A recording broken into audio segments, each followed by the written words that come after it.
I still remember the night my parents kicked me out like it happened yesterday. I was sitting at the dinner table picking at the leftovers of some stale rice and boiled vegetables when my mom dropped the bombshell. She looked tired, her face drained of any warmth, and Dad sat across from me, avoiding eye contact. "We can't do this anymore," she said, her voice shaking. We can't afford to take care of you." I froze, my fork halfway to my mouth. "What do you mean?" I asked, my throat tightening.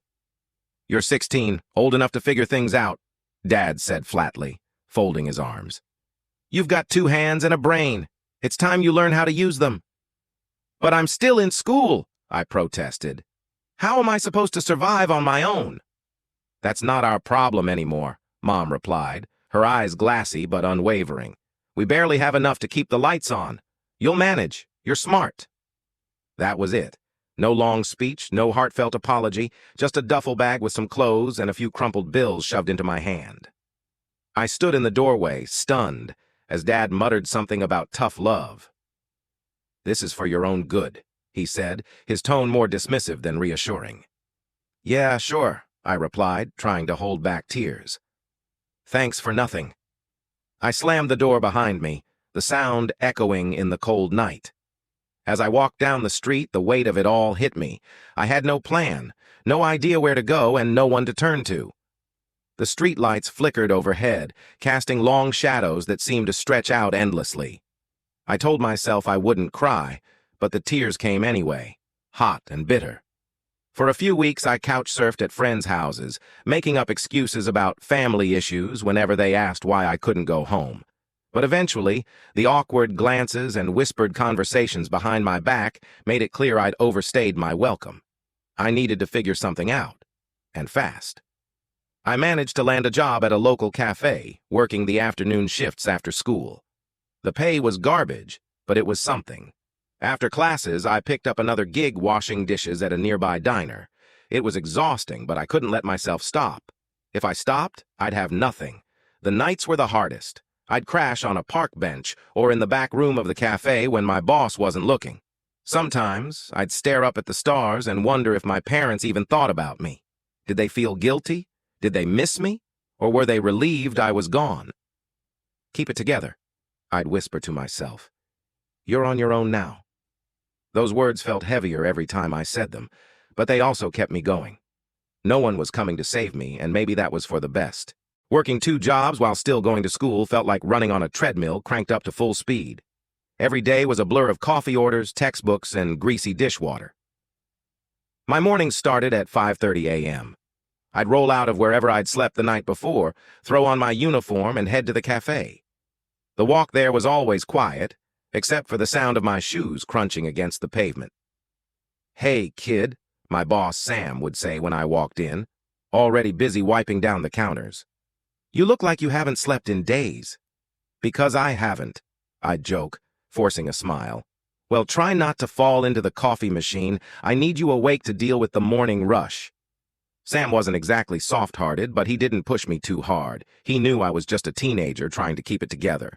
After school, I'd head straight to my second job at the diner.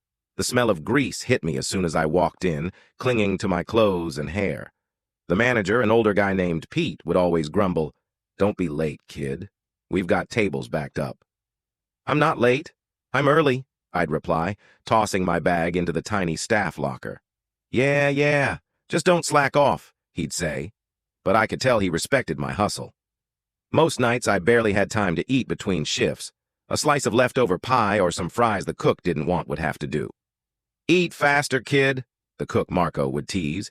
"You're making me look lazy." "Can't help it," I'd say with my mouth full. "This is gourmet to me." The money I made was barely enough for essentials. I had to get creative with what I had. A pack of ramen noodles could stretch for days, and thrift stores became my go-to for clothes. One time I found an old winter coat for $5. It smelled weird, but it was warm, and that's all that mattered. "You're really pulling this off," I whispered to myself one night as I counted out the crumpled dollar bills from my tips. "Barely." There were moments I thought about giving up, but every time I'd remind myself why I was doing this. I wanted to finish school, to prove to myself, and maybe to my parents, that I could survive without anyone's help. The hardest part was staying awake in class. I'd sit in the back row, my head nodding as my teacher droned on about algebra. One day, my friend Mia nudged me awake. "Hey, are you okay?" she whispered, concern written all over her face. "Yeah, just tired," I mumbled, trying to focus on the board. "You've been tired for weeks. Are you sleeping at all?" she pressed. "Not really," I admitted, but I didn't want to explain why. "Don't worry about me. I've got this." Mia didn't look convinced, but she didn't push me either. That was the thing about people. They'd notice you were struggling, but most of them wouldn't know what to do about it. Every night, as I walked home from the diner, the streets felt lonelier than ever. I'd pass darkened windows and wonder what it felt like to have a warm bed waiting for you, to have someone waiting for you. But I didn't dwell on it for long. "Keep going," I'd mutter to myself, pulling my coat tighter. "You're not done yet." And I wasn't. Every step I took felt like one closer to something better, even if I couldn't see it yet. It was a little past 11:30 p.m., and the streets were almost empty. My shift at the diner had just ended, and I was walking home, dragging my feet across the cracked sidewalk. The air was cold, biting through my thin jacket, but I was too tired to care.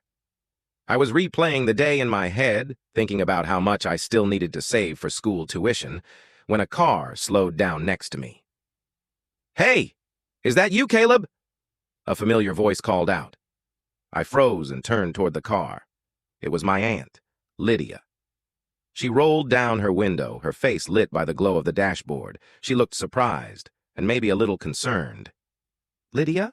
I stammered, caught off guard. "What the hell are you doing out here this late?" she demanded, parking the car and stepping out. I shrugged, trying to downplay it. "Just heading home. Nothing major." "At midnight?" she said, raising an eyebrow. Her arms crossed as she gave me a once-over. "You look like you've been hit by a truck." "Gee, thanks," I replied, managing a weak grin. "I've been working, that's all." Her face softened, and she stepped closer. "You're still a kid, Caleb. Why are you working this late? And why are you walking alone? Where are your parents?" That question hit like a punch to the gut. I avoided her eyes, kicking a loose pebble on the sidewalk. "It's complicated," I mumbled. Lydia wasn't the type to let things slide.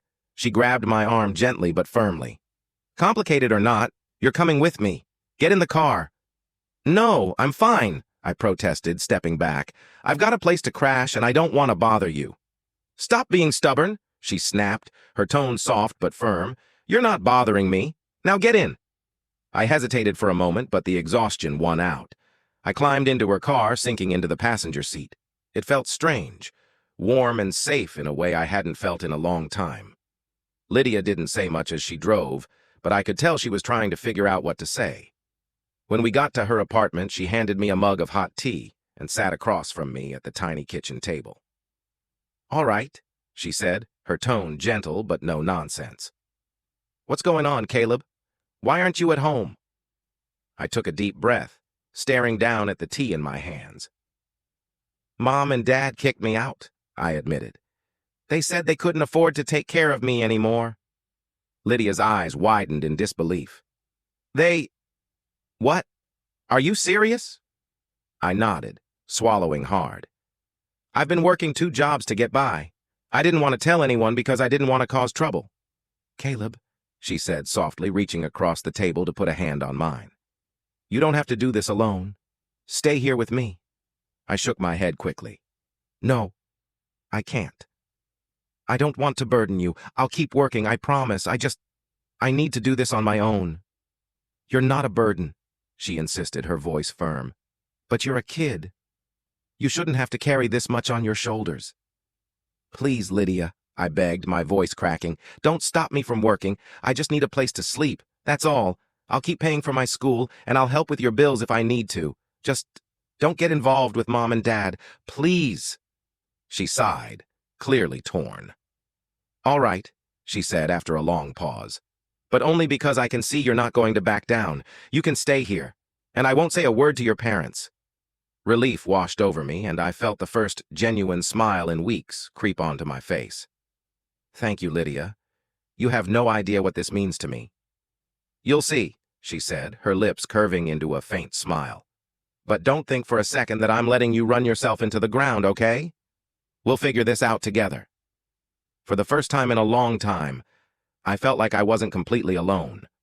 Lydia had my back, and for now, that was enough. Living with Lydia was a turning point for me.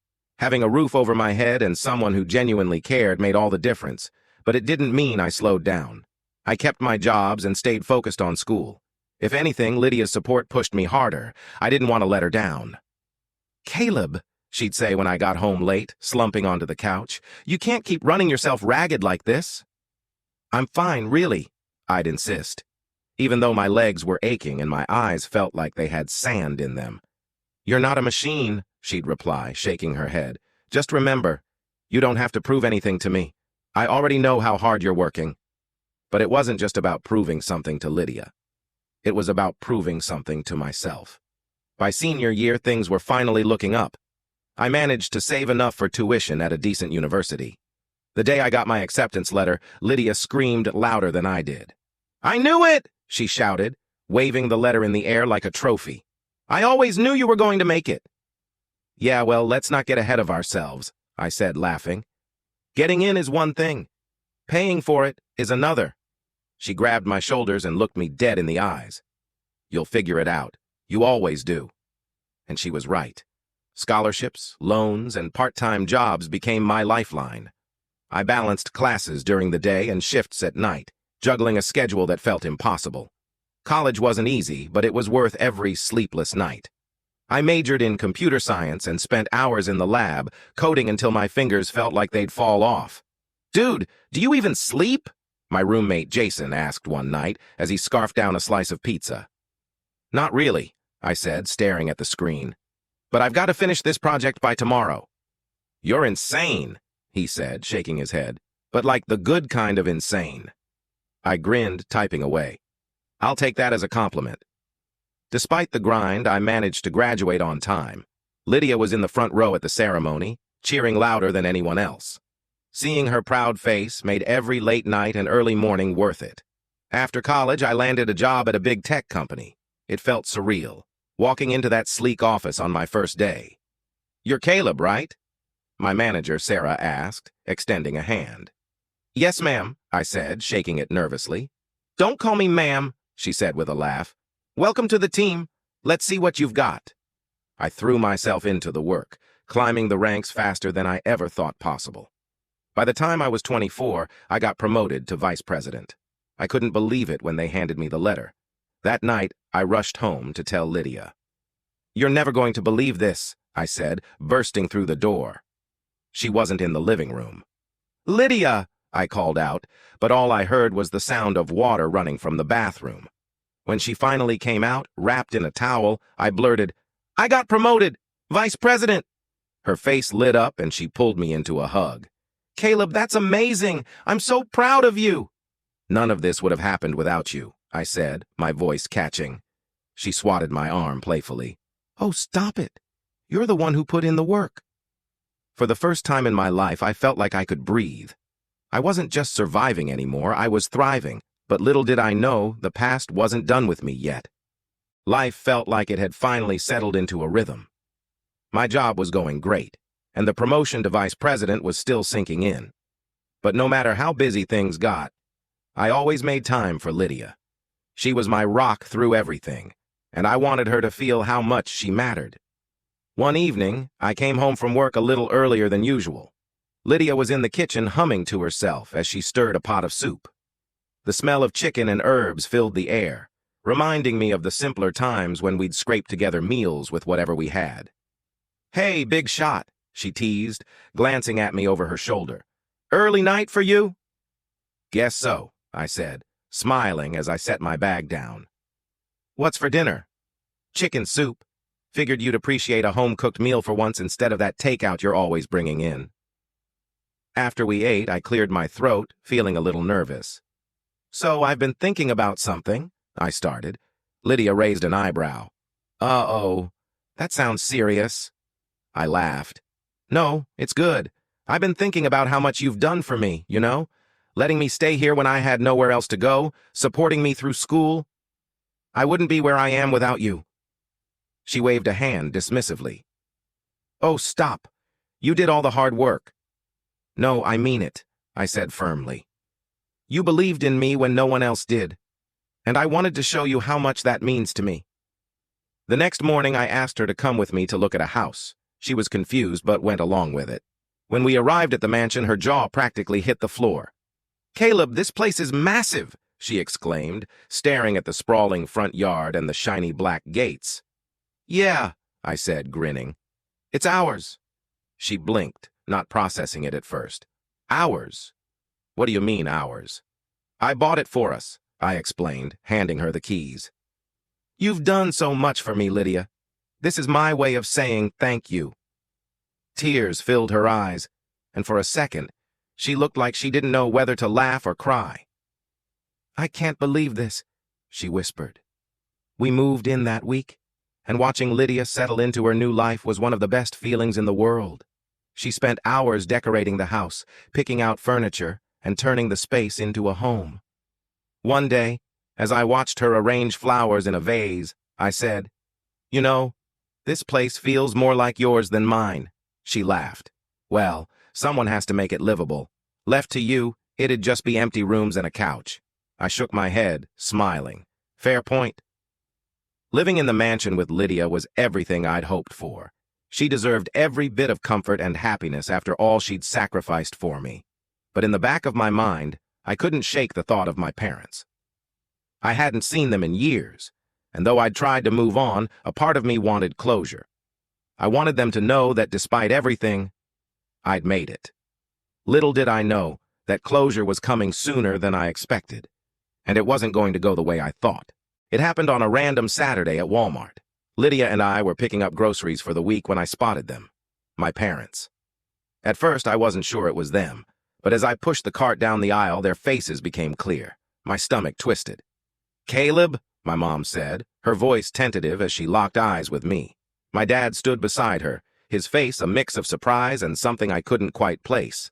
I froze for a moment, gripping the cart. Hey," I said, trying to keep my tone neutral. "You look different," my dad said awkwardly, his eyes scanning my outfit.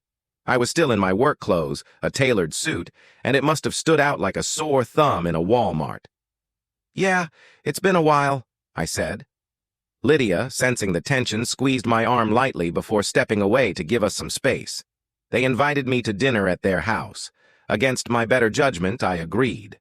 Maybe I wanted to prove to myself that I'd moved on. Or maybe, deep down, I hoped they'd changed.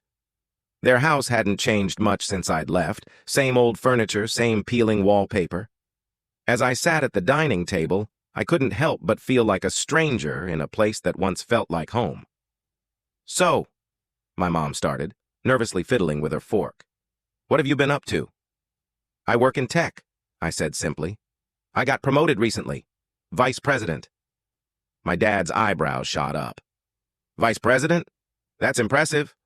"Yeah," I said, keeping my tone casual. "It's been a lot of hard work." The conversation started off okay, but then it took a turn. "You know," my mom said, her voice soft but with a hint of something sharp, "we did raise you. Gave you everything we could." I froze, unsure where this was going. Yeah, sure." "And," my dad chimed in, leaning forward, "it's because of us that you're successful now. We made sacrifices for you." I blinked, confused. Sacrifices? Like kicking me out when I was 16? They exchanged a look before my mom sighed dramatically. "That was a hard time for us. But you turned out fine, didn't you?" Then my dad dropped the bomb. "We were thinking since you're doing so well, maybe you could help us out. 5 million should do it." I stared at them, dumbfounded. 5 million? Are you serious? "It's only fair," my mom said, her tone defensive now. "After all we've done for you." I felt my chest tighten, a mix of anger and disbelief flooding over me. "You kicked me out," I said, my voice rising. "I worked 2 jobs just to survive. Lydia's the one who helped me, not you." "We're still your parents," my dad shot back. "You owe us." I stood up, shaking my head. I don't owe you anything. Grabbing my coat, I added, "Thanks for dinner, but I'm done here." I walked out, leaving them stunned at the table. 2 weeks later, I came up with a plan. If they wanted to talk about fairness, I'd give them something to think about. I mailed them an invitation to dinner at my mansion. "Are you sure about this?" Lydia asked as I set the table, my lawyer reviewing the paperwork nearby. "Positive," I said, my jaw tight. "They need to understand what they did." When my parents arrived, they looked around in awe. "This is incredible," my mom whispered, taking in the grand dining room. "Yeah," I said, my voice cold. "It is." I gestured for them to sit. That night, I gave them a lesson they wouldn't forget. Dinner started awkwardly, with my parents making small talk about how nice the house was. My dad commented on the chandelier, and my mom couldn't stop gushing about the marble countertops in the kitchen. Lydia stayed quiet, sitting beside me, her expression unreadable. "So, what's the occasion?" my mom asked, her eyes darting between me and the beautifully set table. I leaned back in my chair, folding my arms. "Well, I wanted to talk about what happened at your place a couple weeks ago." My dad stiffened. "We didn't mean to upset you, Caleb. We were just asking for $5 million like it's pocket change," I cut in, my tone sharp. "Yeah, I've been thinking about that a lot." My lawyer, Michael, cleared his throat and placed a stack of papers on the table. "Mr. and Mrs. Davis, Caleb has a few things he wants to discuss." My mom frowned. "Who's this?" "My lawyer," I said flatly. "Since you want to talk about fairness, I figured we'd put everything on the table." "What is this?" my dad asked, glaring at the papers. "It's a lawsuit," Michael explained calmly, "for abandonment and neglect. Caleb is suing you for $50 million. My mom's jaw dropped, and my dad looked like he'd just been slapped. "What?" my mom shrieked. "You can't be serious!" I kept my gaze steady. "Oh, I'm serious. You kicked me out when I was 16. You didn't care how I survived or if I'd make it. I worked my ass off while you pretended I didn't exist." "We had no choice," my dad shot back. "Do you think that was easy for us?" "You didn't even try," I said, my voice rising. "Lydia took me in. She made sure I had a chance. You didn't, and now you think you can just waltz back into my life and demand money? No, it doesn't work like that." My mom started crying, but I didn't flinch. "I don't actually want the money," I said, my voice softer now. "This isn't about that. This is about teaching you a lesson. You don't get to abandon your child and then act like the hero when they succeed." They sat there, stunned into silence. Michael calmly went over the legal details, explaining how I had a strong case, but was willing to drop it if they agreed to never contact me again unless I reached out first. "This isn't about revenge," I said, looking at them directly. "I just want you to understand what you did, and I don't want you to think you can manipulate me." My dad clenched his jaw, while my mom sobbed quietly. "We're still your parents," she whispered. "I know," I said, my tone heavy with finality. "And I'll always be grateful for the life lessons you unintentionally taught me. But that doesn't mean I owe you anything." After they left, Lydia turned to me, her eyes full of concern. "Are you okay?" "Yeah," I said, exhaling deeply. "I needed to do that, for me." She smiled softly. "Well, I think you handled it better than most would." "Thanks," I said, pulling her into a hug. For the first time in years, I felt free. The weight of the past was finally off my shoulders. It was a few days after the whole drama with my parents. Lydia and I had been talking about everything, trying to unwind, but something else kept creeping into my mind, something I hadn't fully acknowledged until that night at her house. That night. The night I told Lydia that I'd been promoted. I remember how her eyes lit up with pride and how she hugged me tight. But then, when she stepped away to go shower, something felt different. The way she looked at me after that moment, the way we both paused for just a second. It all felt off. I'd never felt that spark before. It was like everything had shifted. I tried to shake it off at first, thinking it was just the excitement of the promotion. But the more time passed, the more I realized that feeling wasn't going away. In fact, it was growing. A few weeks later, I found myself standing in the living room, nervously fidgeting with my hands. Aunt Lydia was in the kitchen making tea. She hadn't noticed me yet, but I knew what I had to do. She turned around and caught my eye, her smile bright but tired from a long day of work. "Hey, Caleb, everything okay?" I hesitated. My heart was pounding. "Yeah, I need to talk to you about something," I said, trying to sound casual. She raised an eyebrow. "What's going on?" "Well," I paused, swallowing hard. "I've been thinking a lot about us lately." She set down the tea kettle, giving me a puzzled look. "Us? What do you mean?" I rubbed the back of my neck, gathering my thoughts. "I mean, I think I have feelings for you, Aunt Lydia." She froze. Her face went pale, and I immediately regretted saying anything. "Caleb," she whispered, taking a step back. "No, you're like a son to me." I know, I said quickly, trying to calm her down. "But it's more than that. I can't control how I feel. And I think you might feel it too." She shook her head, stepping away. "Caleb, this isn't right. I'm your aunt. We can't."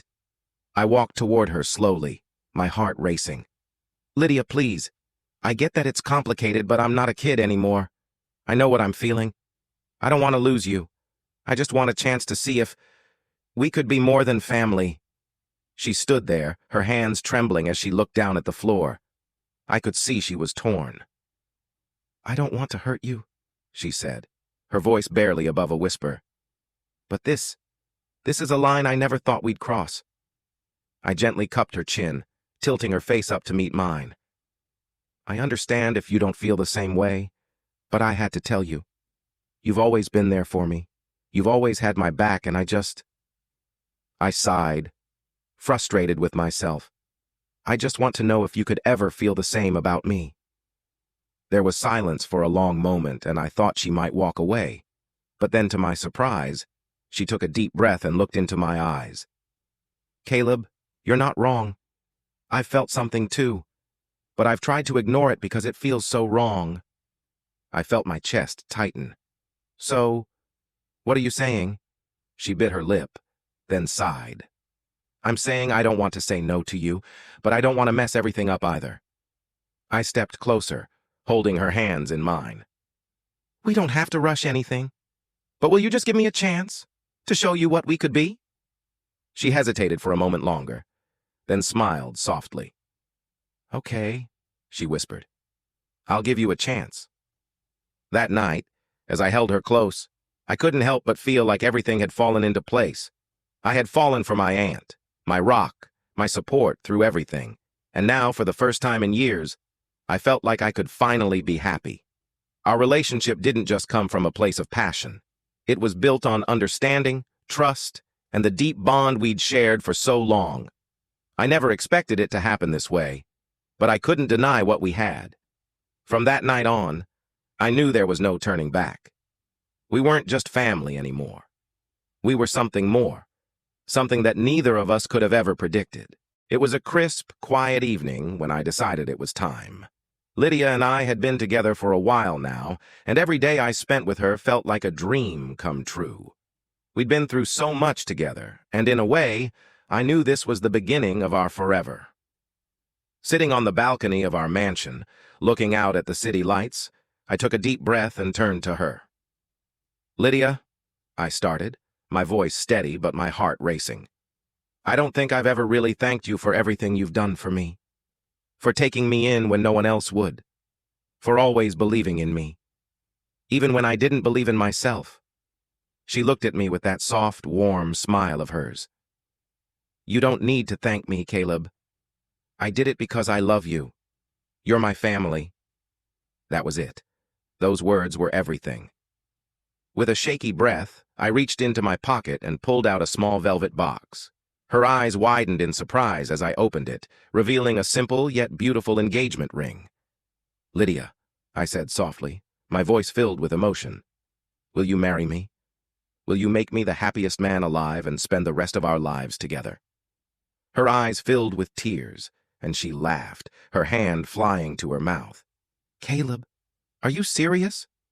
"I'm more serious than I've ever been," I said with a grin, holding the ring out to her. I've never wanted anything more than to build a life with you, to be your partner, your husband, for as long as we both live." She didn't hesitate for a second. "Yes, Caleb. Yes, I will marry you." The relief and joy that flooded through me in that moment were indescribable. I pulled her into a tight embrace, feeling the weight of everything we'd been through fall away. After the proposal, we made plans to marry. We'd both agreed that we wanted something private, something intimate. No big ceremony, no guest list, just us. We decided to leave everything behind and start fresh in Los Angeles, far away from the past that haunted us. We didn't tell anyone, not even my parents who were still sitting in prison after their stunt with the lawsuit. Honestly, I didn't want them involved in this part of my life. This was about Lydia and me, building our own family, free from the past. We packed our bags, said goodbye to our mansion, and made the move to Los Angeles. It was nerve-wracking, but at the same time, it felt like the right decision. We wanted a fresh start, and LA felt like the perfect place to do it. Life in Los Angeles was exactly what we needed. It wasn't easy at first, but with Lydia by my side, we made it work. I worked hard, climbed higher in my career, and slowly, we made our little home feel like a place where we truly belonged. A year later, I came home from work to find Lydia standing in the kitchen, her hand gently resting on her stomach. She smiled at me as I walked in. "Caleb," she said softly, "there's something I need to tell you." I could feel the excitement building up inside me. "What is it?" She grinned, her eyes sparkling. "We're going to have a baby. We're going to be parents."